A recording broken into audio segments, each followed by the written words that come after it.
तर कालच ना नम्रताने हे सगळे जे फुलं आहेत ना आर्टिफिशियल ती सगळी धुवून ठेवलेली होती आणि त्याचे वास आहेत ना ते पण इथे क्लीन करून वरच ठेवलेले आहेत. तर म्हटलं चला आता त्याच्यामध्ये फुलं घालूया. तर एक तुला एक मला असं करत करत ना आता ही सगळी फुलं मी व्यवस्थित त्याच्या फुलदाणीमध्ये ठेवलेली आहेत. आणि ना बघितलं तर जेव्हा आणलेलं आहे त्याचं टॅग जी आहे म्हणजे प्राईस टॅग तो पण काढला नाही आहे. तर एक आहे ना ते 129ला असं आणलेलं आहे. ते मी आज पाहिलं आणि आता पुन्हा मी टॅग तसंच ठेवलेला आहे. आणि मस्तपैकी वर ठेवल्यानंतर पहा एवढं सुंदर आणि छान दिसताना दिसायला.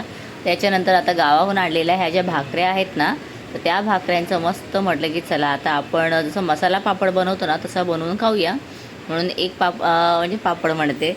तर एक भाकरी मस्त गरम करून घेतली आणि अशी ना थोडीशी गॅसवरती गरम केली ना की नंतर ती खूप खुसखुशीत आणि मस्तच होते. त्यानंतर एक कांदा आणि एक टोमॅटो म्हटलं ह्याच्यावरती बारीक एकदम चॉप करून घेऊया. तर आता कांदा जो आहे ना त्यासाठी इथे दर्शनच्या पप्पाने आणलेलं आहे चॉपर. तर त्यांचं म्हणणं होतं की मी आणले म्हणून तुम्ही काय वापरतच नाही आहे. तर म्हटलं चला थोडं वापरून तरी पाहूया.